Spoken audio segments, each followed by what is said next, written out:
నమస్కారం VTV news కు స్వాగతం ముందుగా హెడ్లైన్స్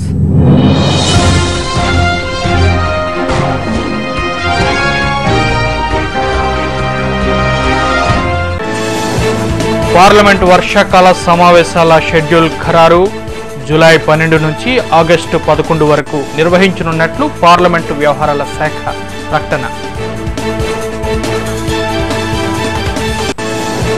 రాష్ట్రాల్లో విస్తారంగా వర్షాలు కురిసే అవకాశం ఉందన్న వాతావరణ శాఖ బంగాళాఖాతం అరేబియా సముద్రంలో రుతుపవనాల చురుకుదనం పెరిగిందని వెల్లడి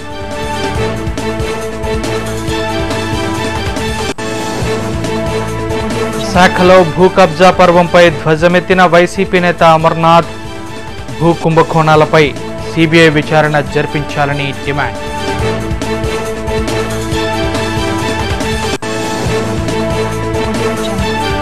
దుర్తి మండలం ప్రహ్లాదపురంలో కలకలం రేపిన మహిళ హత్య నిందితుల కోసం విస్తృతంగా గాలింపు చేపట్టిన పోలీసులు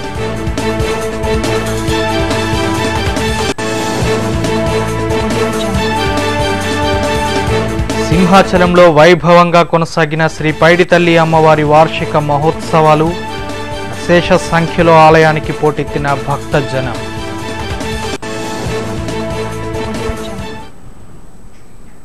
వివరాల్లోకి వెళితే విశాఖలో భూ కబ్జాలపై సిట్ కాకుండా సిబిఐతో విచారణ జరిపించాలని వైఎస్ఆర్సీపీ జిల్లా అధ్యక్షులు గుడివాడ అమర్నాథ్ డిమాండ్ చేశారు. ఈ మేరకు నిర్వహించిన మీడియా సమావేశంలో ఆయన ప్రభుత్వ బహిరంగ విచారణపై పలు అనుమానాలను వ్యక్తపరిచారు. ఈ కుంభకోణంలో పోలీసులు రెవెన్యూ అధికారుల పాత్ర ఉందని స్వయంగా మంత్రి అయ్యన్న పాత్రుడే చెప్పారని అదే అధికారులతో విచారణ ఎలా జరిపిస్తారని ప్రశ్నించారు. విశాఖ భూ కుంభకోణంలో మంత్రి గంటా పాత్ర ఉందని అందరూ చర్చించుకుంటున్నారని ఆయన వెనుక చంద్రబాబు లోకేష్ ఉన్నారని ప్రజలు భావిస్తున్నారని చెప్పారు. సుమారు 2 నుంచి 3 లక్షల కోట్ల విలువైన కుంభకోణంపై తూతూ మంత్రంగా విచారణ ఎలా జరిపిస్తారని ప్రశ్నించారు. సిబిఐ విచారణ జరిపేందుకు భయమెందుకని నిలదీశారు. అధికార ముసుగులో టీడీపీ నేతలు వైట్ కాలర్ నేరాలకు పాల్పడుతున్నారని అమర్ ఆరోపించారు. తక్షణమే విశాఖ భూ కుంభకోణంపై సిబిఐ విచారణ జరిపించాలని ఈ సందర్భంగా ఆయన డిమాండ్ చేశారు.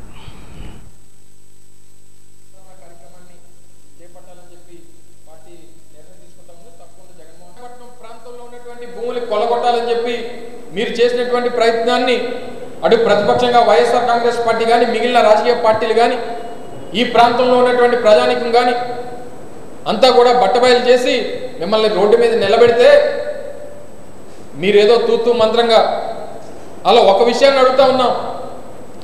1వ తారీఖున ఈ జిల్లా కలెక్టర్ గారు రెవెన్యూ డిపార్ట్మెంట్కి సంబంధించి రికార్డులన్నీ పోయాయని చెప్పినటువంటి మాట బహిరంగంగా చెప్పిన తర్వాత అలా రాష్ట్ర రెవెన్యూ శాఖ మంత్రి ఈ రోజు వరకు విశాఖపట్నం ఎందుకు రాలేదు? ఈ ప్రభుత్వం తాలూకు చిత్తశుద్ధిని ఒకసారి ఆలోచన చేయమని చెప్పి కోరుతా ఉన్నాం.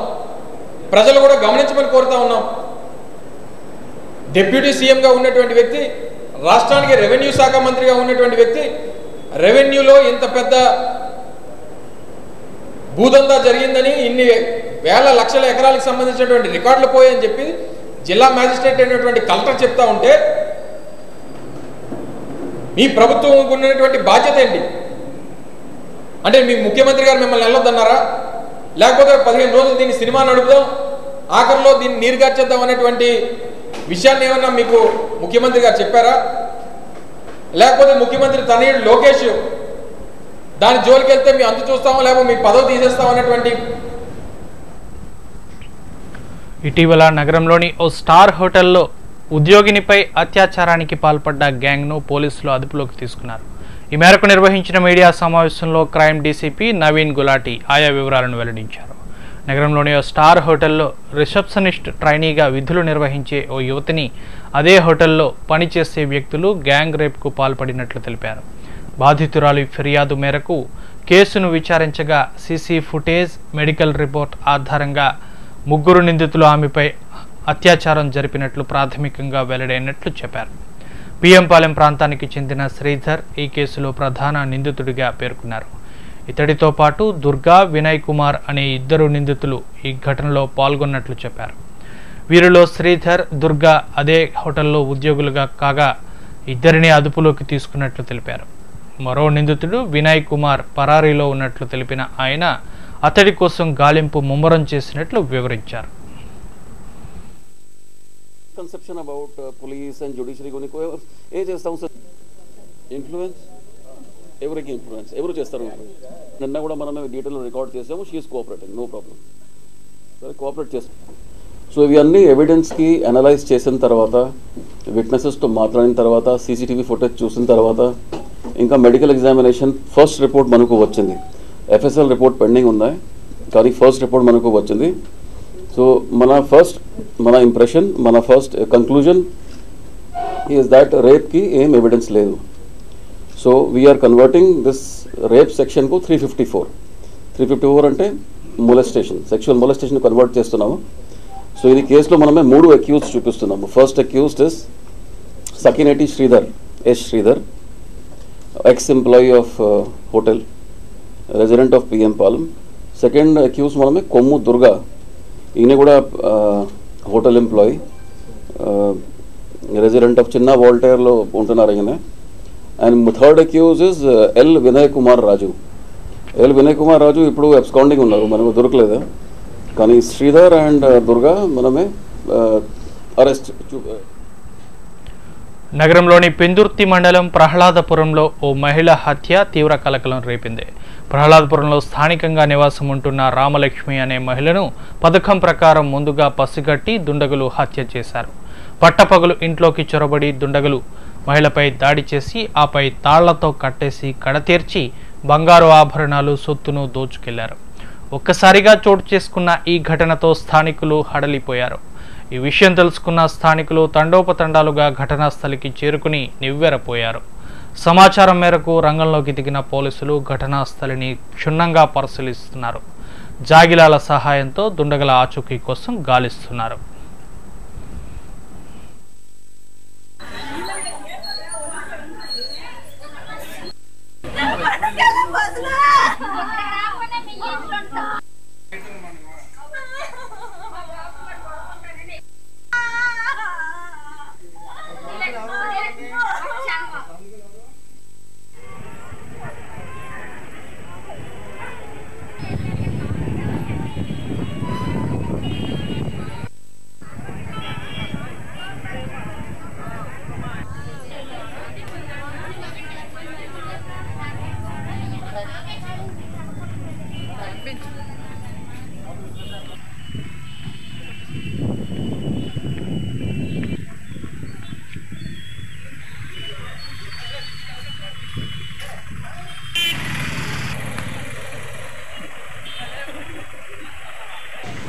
ప్రహ్లాదపురం ఆతి రామలక్ష్మి అని 60 సంవత్సరాలు ఆవిడ ఒంటరిగా కనిపిస్తుంది.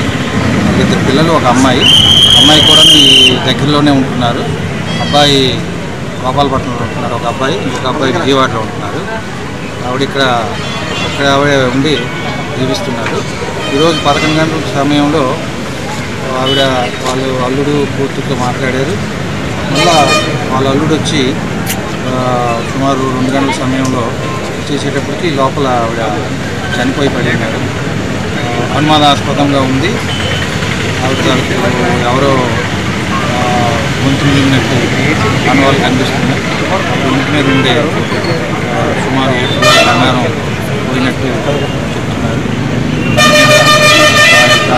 ఏసీపీ క్రైమ్స్ వారు వచ్చారు. దర్యాప్తు జరుగుతుంది. తగు సూచనలతో ఇది కేసు తప్పకుండా మేము డిటెక్ట్ చేస్తాం. సింహాచలం శ్రీ వరాహ లక్ష్మీ నృసింహస్వామి దేవస్థాన అనుబంధ దేవాలయమైన శ్రీ పైడితల్లి అమ్మవారి వార్షిక మహోత్సవాలు అంగరంగ వైభవంగా కొనసాగాయి. గత వారం రోజులుగా కొనసాగుతున్న ఈ ఉత్సవాల్లో అమ్మవారి తిరువీధి ఉత్సవాలు ఘనంగా కొనసాగాయి. వేకువ నుండే అమ్మవారి ఆలయానికి అశేష సంఖ్యలో భక్తులు తరలి రావడంతో క్యూ లైన్లు కిక్కిరిసిపోయాయి. సింహాద్రి అప్పన్న సహోదరి అయిన పైడితల్లి అమ్మవారి వార్షిక మహోత్సవాలు ప్రతి ఏటా వైభవంగా నిర్వహించడం ఆనవాయితీగా వస్తోందని ఈ మేరకు దేవస్థాన ఏఈఓ ఆర్వీఎస్ ప్రసాద్ పేర్కొన్నారు.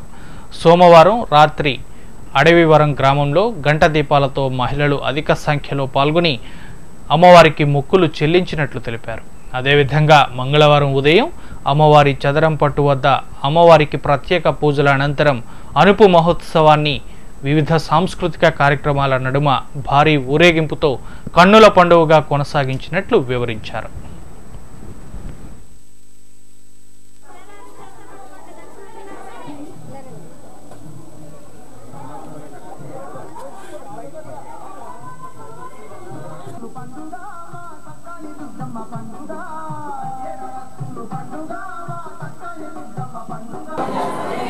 విశాఖ జిల్లా సింహాచల మహాపుణ్యక్షేత్రంలో అతి ప్రాచీనమైనటువంటిది, పురాతనమైనటువంటిది వరాహ లక్ష్మీనరసింహ స్వామివారి సోదరి అయినటువంటి శ్రీ పైడితమ్మవారి మహోత్సవం, వార్షిక మహోత్సవం జరుగుతున్నది ఈరోజు. ప్రతి సంవత్సరం మాదిరిగానే ఈ సంవత్సరం కూడా దేవస్థానం వారు విస్తృతమైనటువంటి ఏర్పాట్లు చేయడం జరిగింది. గత సంవత్సరం వరకు కూడా దేవాలయ నిర్మాణంలో చిన్న దేవాలయం ఉన్నదాన్ని దేవస్థానం నడుంగట్టి ప్రాకార మండపాన్ని అయితేనేమి, దేవాలయాన్ని అయితేనేమి విశేషించి అభివృద్ధి చేయడం జరిగింది దేవస్థానం వారు. ఇందులో భాగంగా ఈ రోజున సూర్యభగవానుడు కూడా అనుకూలించిన సందర్భంలో చక్కటి వాతావరణంలో భక్తులు ప్రశాంతమైనటువంటి అమ్మవారిని దర్శనం చేసుకోవడం జరుగుతున్నది. కేంద్ర ప్రభుత్వం తీసుకువచ్చిన గో విక్రయ నిషేధ ఆర్డినెన్స్ను తీవ్రంగా వ్యతిరేకిస్తున్నట్లు కుల వివక్ష పోరాట సమితి నగర కార్యదర్శి ఆర్పి రాజు తెలిపారు. ఈ మేరకు ఆర్డినెన్స్ను వెనక్కి తీసుకోవాలని ప్రభుత్వాన్ని డిమాండ్ చేస్తూ నగరంలో నిర్వహించిన నిరసన ర్యాలీ సరస్వతి పార్క్ నుంచి డాబా గార్డెన్స్ అంబేద్కర్ విగ్రహం వరకు కొనసాగించినట్లు చెప్పారు.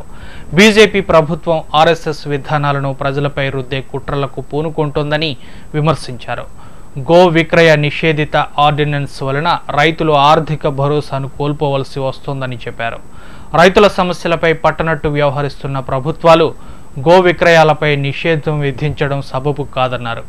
మరోవైపు ప్రజల ఆహారపు అలవాట్లపై ఆంక్షలు విధిస్తూ మోదీ ప్రభుత్వం నియంతలా వ్యవహరిస్తోందని దుయ్యబట్టారు. గో విక్రయ నిషేధ ఆర్డినెన్స్ను వెనక్కి తీసుకునేంత వరకు తమ పోరాటం కొనసాగుతుందని ఆయన స్పష్టం చేశారు.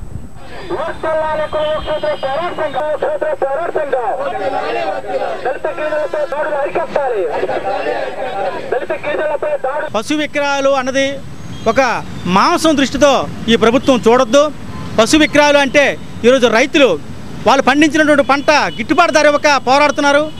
అది కూడా వాళ్ళు పండించినటువంటి పంటల తర్వాత ముసలైపోయినటువంటి ఎద్దులు కానీ ఆవులు కానీ వాళ్ళు విక్రయించి ఎంత కొంత ఆర్థిక స్వలంబన పొందేటువంటి రైతు అవకాశం ఉండేది.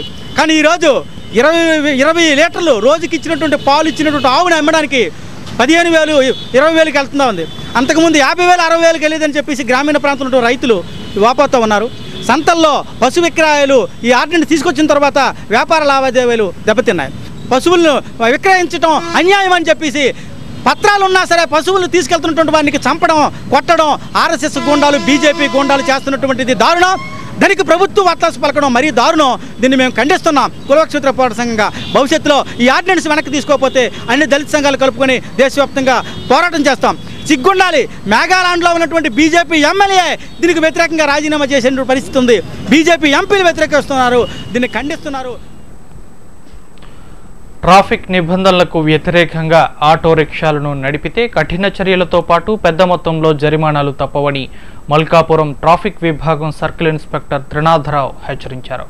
యారాడ ప్రధాన మార్గంలోని దుర్గాదేవి ఆటో స్టాండ్ డ్రైవర్స్కు రోడ్డు ప్రమాదాల నియంత్రణపై అవగాహన కార్యక్రమాన్ని నిర్వహించారు. ఈ కార్యక్రమంలో ముఖ్య అతిథిగా పాల్గొన్న ఆయన ఆటో డ్రైవర్లకు పలు సూచనలను, సలహాలను నిర్దేశించారు. ఆటో డ్రైవర్లు వాహనాలను నడిపే సమయంలో ఖచ్చితంగా ట్రాఫిక్ రూల్స్ పాటించాలని చెప్పారు. ప్రతి ఒక్కరూ విధిగా డ్రైవింగ్ లైసెన్స్ కలిగి ఉండాలన్నారు. ముఖ్యంగా మద్యం సేవించి వాహనం నడుపుతూ పట్టుబడితే అటువంటి వారిని కోర్టులో హాజరుపరుస్తామన్నారు. సదస్సులో ఆటో స్టాండ్ అధ్యక్ష కార్యదర్శులు, డ్రైవర్లు, పోలీస్ సిబ్బంది పాల్గొన్నారు.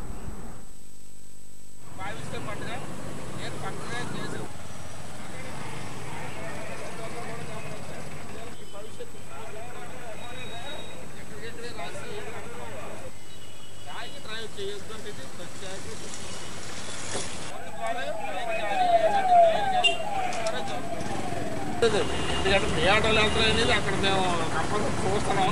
లాస్ట్ టైం సిపిగా మీటింగ్ ఫ్రంట్ సీటింగ్ ఎప్పుడైతే లేదు వాళ్ళకి 1100 రూపాయలు ఫైన్ వేస్తున్నామండి కంపల్సరీ. అది అలాగే పోలీస్ నెంబర్ లేకపోతే ఫైన్ పడుతుంది. అలాగే ఈ లెక్సస్ పాన్సర్ ఎక్కించి ఏదన్నా జరిగినా వాళ్ళు ప్రాబ్లం ఉంటారు కాబట్టి దాన్ని కూడా మేము కంట్రోల్ చేయడానికని ఫైన్ రుసుము వేయవలసి వస్తుందండి. ఇన్సూరెన్స్ ఉండాలంటే కంపల్సరీ ట్రంక్ చేయకూడదండి. ట్రంక్ చేసి బండి నడపకూడదు. బండి నడిపేటట్టయితే కోర్టులోనే మేము ప్రొడ్యూస్ చేస్తామండి. ఆడతో సహా దర్శన్ని కోర్టులో ప్రొడ్యూస్ చేస్తామండి. ఏదన్నా Visakha steel plant CSR activities Visakha eye hospital సంయుక్త ఆధ్వర్యంలో 50వ వార్డు బాపూజీ కాలనీలో మెగా రక్తదాన శిబిరాన్ని నిర్వహించారు. స్థానిక నాయకులు దొడ్డి రమణ ఆధ్వర్యంలో ఏర్పాటు చేసిన ఈ శిబిరాన్ని గాజువాక ఎమ్మెల్యే పల్లా శ్రీనివాసరావు ముఖ్య అతిథిగా పాల్గొని ప్రారంభించారు. కాలుష్య బారిన పడి కంటి చూపు వినికిడి శక్తి కోల్పోతున్న వారికి ఈ ఉచిత కంటి వైద్య శిబిరం ఎంతగానో ఉపయోగపడుతుందని ఆయన అన్నారు. ఉక్కు సిఎస్ఆర్ నిధులతో వైద్య ఖర్చులకు నోచుకొని పేదవారి కోసం ఉచిత కంటి వైద్య శిబిరాలు ఏర్పాటు చేయడం గొప్ప విషయమన్నారు. పేద బడుగు బలహీన వర్గాల ప్రజల కోసం ఎన్టీఆర్ వైద్య సేవలను అందుబాటులోకి తీసుకువచ్చినట్లు తెలిపిన ఆయన ప్రతి ఒక్కరూ వాటిని సద్వినియోగం చేసుకోవాలని కోరారు.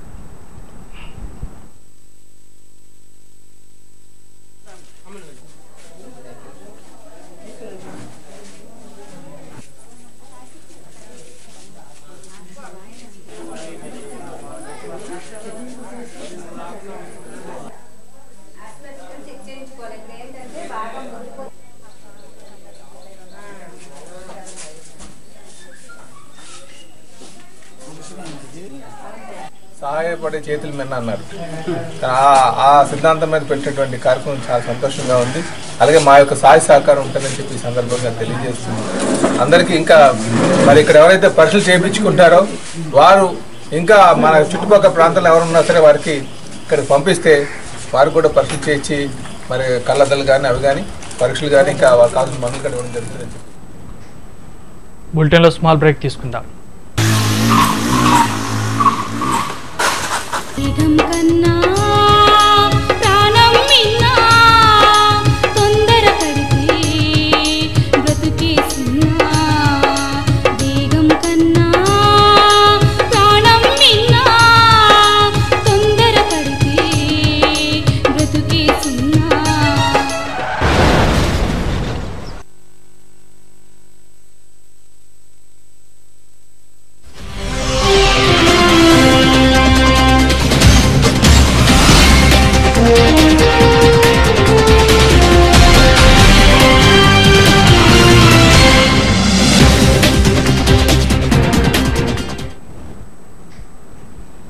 Welcome back.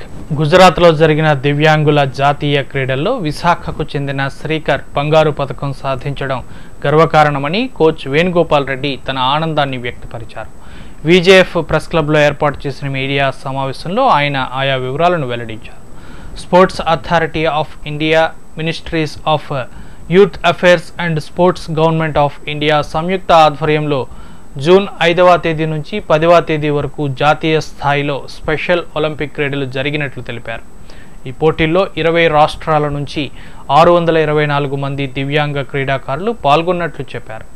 3 విభాగాలకు చెందిన ఎన్ఓబి కేటగిరీల్లో ఆంధ్రప్రదేశ్కు చెందిన విశాఖ ప్రజ్వల్ వాణి వెల్ఫేర్ సొసైటీకి చెందిన క్రీడాకారులు బ్యాడ్మింటన్ సింగిల్స్లో బంగారు పథకం, డబుల్స్లో రజత పథకం సాధించినట్లు వివరించారు.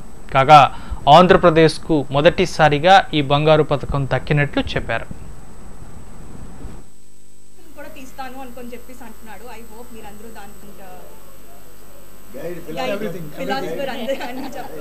30 ఏళ్ళుగా నేను స్పెషల్ ఒలింపిక్ భారత్లో అసోసియేట్ అయ్యి దీంట్లో కోర్సెస్ ఉంటాయి. కొన్ని వీళ్ళకి అబిలిటీ టెస్ట్ తర్వాత డిఫరెంట్ గ్రూప్స్తో వీళ్ళకి అబిలిటీ టెస్ట్ తర్వాత వీళ్ళకి ఆ అబిలిటీ గ్రూప్లో పెట్టి ఆ అబిలిటీ గ్రూప్తో కాంపిటీషన్ పెడతారు. సుమారుగా మొన్న జరిగిన నేషనల్స్లో 20 రాష్ట్రాలు వచ్చాయి. 624 అథ్లీట్స్ వచ్చారు. 20 రాష్ట్రాల్లో వీళ్ళు గోల్డ్ మెడల్ సంపాదన అంత కాంపిటీషన్లో వీళ్ళు గోల్డ్ మెడల్ రావడం ఆంధ్రాకి పెద్ద గర్వం అన్నమాట. అందులో ఆంధ్ర కంటుంటే చెప్పాలి అంటే విశాఖపట్నానికే చాలా గర్వకారణం. ఎందుకంటే ఎక్కువ మెడల్స్ మనకే వచ్చాయి. తర్వాత విజయనగరానికి వచ్చాయి కొంత, అలాగే ఈస్ట్ గోదావరి, వెస్ట్ గోదావరి వాళ్ళకు కూడా వచ్చాయి. కానీ ఆంధ్ర ఏపీలో టోటల్గా కంపేర్ చేస్తే Andhra is the top in the నగరంలోని చిల్లర వర్తకుల పట్ల జీవీఎంసీ అవలంబిస్తున్న విధానాన్ని సిపిఐ పార్టీ తీవ్రంగా ఖండిస్తున్నట్లు ఆ పార్టీ నేత దేవరకొండ మార్కండేయులు తెలిపారు. ఈ మేరకు తమ సమస్యలను పరిష్కరించాలని కోరుతూ చిల్లర వర్తకుల సంఘం వేపకుంట ప్రధాన రహదారి దిగ్బంధించింది. ఈ కార్యక్రమంలో పాల్గొన్న మార్కండేయులు మాట్లాడుతూ బడా వ్యాపారస్తుల అడ్డగోలు విధానాలకు కొమ్ములు కాస్తున్న ప్రభుత్వ పెద్దలు చిల్లర వర్తకుల పట్ల వివక్ష చూపడం అన్యాయమన్నారు. రోడ్లపై చిన్న చిన్న వ్యాపారాలు చేసేవారంతా సామాన్య ప్రజలని తెలిపారు. అటువంటి వారికి రాష్ట్ర ప్రభుత్వం రక్షణ కల్పించి హ్యాకర్ జోన్స్ ఏర్పాటు చేయాల్సింది పోయి వారి ఉపాధిని దెబ్బతీసే చర్యలకు పూనుకోవడం దుర్మార్గమన్నారు. ఇప్పటికైనా ప్రభుత్వ పెద్దలు ముద్దు నిద్ర వీడి చిల్లర వర్తకులకు హ్యాకర్స్ జోన్ ఏర్పాటు చేసి వారికి భద్రత కల్పించాలని ఆయన డిమాండ్ చేశారు.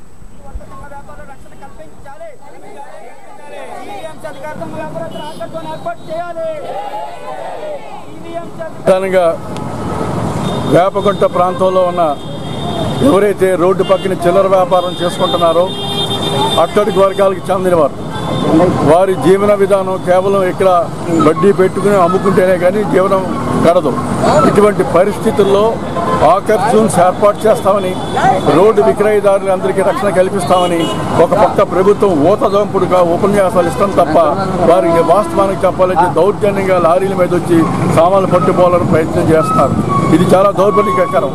ఇవాళ విశాఖపట్నంలో అనేక వేల కోట్లు విలువ చేసే భూముల్ని అన్యాక్రాంతం జరుగుతుంది. దీని మీద ప్రభుత్వం కానీ, ప్రభుత్వ యంత్రాంగం కానీ, అధికారులు కానీ ఎటువంటి స్పందన లేదు. పైగా అక్రమాలకు, అన్యాయాలకు పాల్పడ్డ వారిని రక్షించాలని ప్రయత్నం చేస్తుంది. ప్రజలను నమ్మించి మోసం చేయడంలో రాష్ట్ర ముఖ్యమంత్రి చంద్రబాబు నాయుడు సిద్ధహస్తుడని ఐద్వా జాతీయ ఉపాధ్యక్షురాలు పుణ్యవతి వ్యాఖ్యానించారు.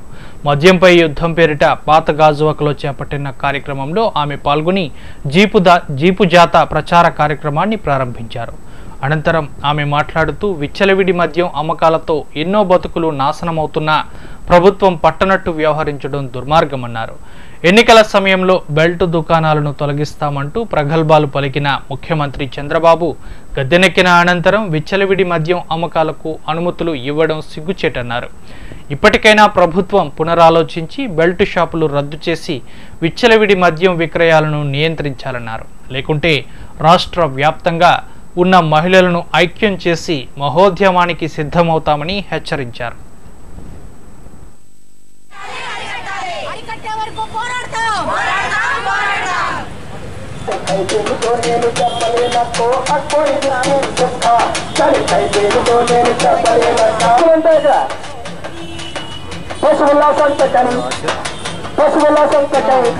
రాష్ట్ర వ్యాప్త జాతరలు నడుస్తున్నాయి. మన రాష్ట్రంలో అన్ని జిల్లాలు కవర్ చేస్తూ కర్నూలు జిల్లాలో ఒక జాతర ప్రారంభమైంది, శ్రీకాకుళం జిల్లా పాలకొండలో ఒక జాతర ప్రారంభమైంది. ఇవాళ విశాఖపట్నం జిల్లా నగరం మొత్తం కూడా ప్రచారం చేస్తూ ఈ పాతవాజువాక జంక్షన్కి వచ్చింది.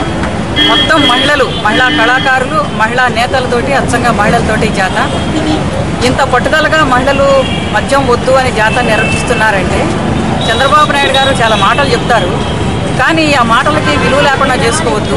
ఎందుకు ఈ మహిళలు ఇంత పట్టుదలగా జాతర నిర్వహిస్తున్నారని అర్థం చేసుకునేనా ఆయన మద్యం పాలసీని వెనక్కి తీసుకోవాలి అని చెప్పేసి మేము డిమాండ్ చేస్తున్నాం. ఇవాళ మద్యం పేరుతోటి ప్రభుత్వానికి ఎట్లా ఆదాయం రాబట్టుకోవాలని ప్రభుత్వం చూస్తాను తప్ప ఈ మద్యం కారణంగా కుటుంబాలు ఎట్లా కొనాలి పడుతున్నాయి, ఆడవాళ్ళ మీద హింస ఎట్లా పెరుగుతుంది, ఇళ్లలో గొడవలు ఎట్లా అవుతున్నాయి, ఎట్లా సర్వనాశనం అవుతున్నారు ప్రజలు అనేది మాత్రం ప్రభుత్వానికి అర్థం కావటం లేదు. ప్రతి సంవత్సరం కూడా 1000-1500 కోట్ల రూపాయలు అలా పెంచుకుంటూ ఇవాళ 15,000 కోట్ల రూపాయలు తాగబోయించి జనం దగ్గర నుంచి గవర్నమెంట్ డబ్బు పిండుకుంటుంది. అంటే ఒక మాటలో చెప్పాలంటే జనం దగ్గర నుంచి డబ్బు వసూలు చేస్తే తప్ప ఈ ప్రభుత్వం నడపడం చేత కాదు అనేది ఈ ప్రభుత్వం పాలసీగా ఉంది. కాబట్టి దీని వ్యతిరేక గ్రామీణ ప్రాంతాల్లో వైద్య సేవల విస్తృతికి నిరంతరం కృషి చేస్తున్న ఆశా వర్కర్లపై ప్రభుత్వం చిన్నచూపు చూడడం అన్యాయమని పెందుర్తి పిహెచ్సి ఆశా వర్కర్ పద్మ పేర్కొన్నారు. తమ డిమాండ్ల సాధనకై సిఐటియు ఆధ్వర్యంలో పెందుర్తి ప్రాథమిక ఆరోగ్య కేంద్రం వద్ద చేపట్టిన నిరసనలో ఆమె పాల్గొని ప్రభుత్వ నిర్లక్ష్య వైఖరిపై మండిపడ్డారు.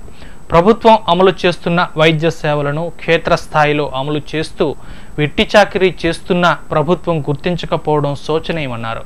పక్క రాష్ట్రం తెలంగాణలో అమలు పరిచే విధంగా కనీస వేతనం 6,000 రూపాయలను తక్షణమే రాష్ట్ర ప్రభుత్వం ఆచరణలోకి తీసుకురావాలని డిమాండ్ చేశారు. లేకుంటే పెద్ద ఎత్తున ఐక్య పోరాటానికి సిద్ధమవుతామని చెప్పారు.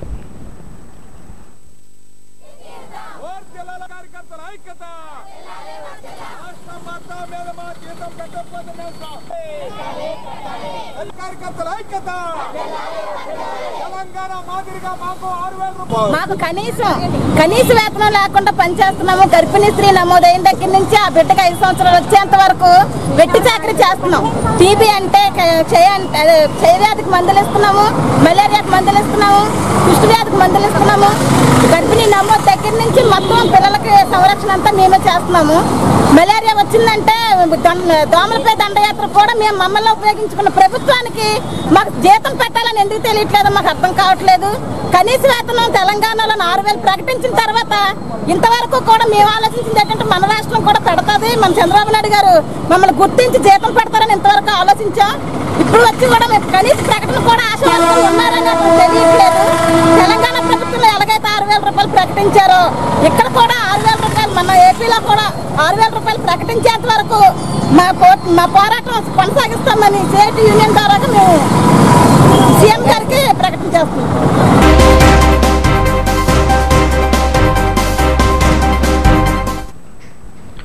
వాతావరణ విషయాలు చూస్తే ఉత్తర బంగాళాఖాతంలో ఏర్పడ్డ అల్పపీడనం తీవ్ర వాయుగుండంగా రూపాంతరం చెందిందని వాతావరణ శాఖ పేర్కొంది. అయితే ఈ ప్రభావం తెలుగు రాష్ట్రాలపై ఉండదని స్పష్టం చేసింది.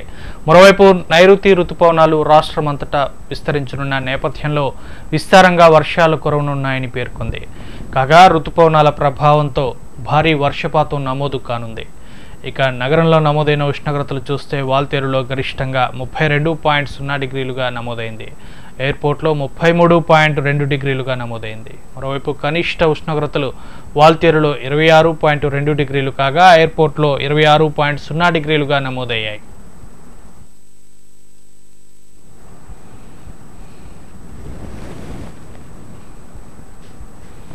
హెడ్లైన్స్ మరోసారి.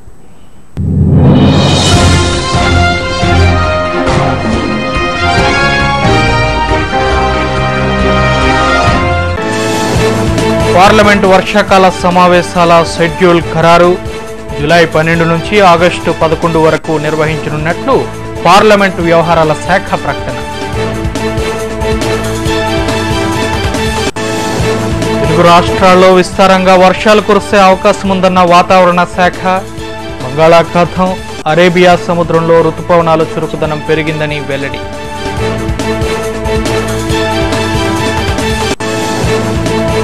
శాఖలో భూ కబ్జా పర్వంపై ధ్వజమెత్తిన వైసీపీ నేత అమర్నాథ్. భూ కుంభకోణాలపై సిబిఐ విచారణ జరిపించాలని డిమాండ్.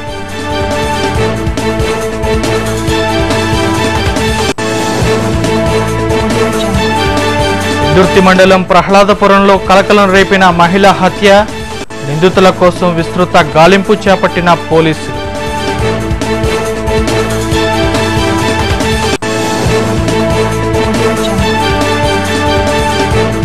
సింహాచలంలో వైభవంగా కొనసాగిన శ్రీ పైడితల్లి అమ్మవారి వార్షిక మహోత్సవాలు. అశేష సంఖ్యలో ఆలయానికి పోటెత్తిన భక్తజనం.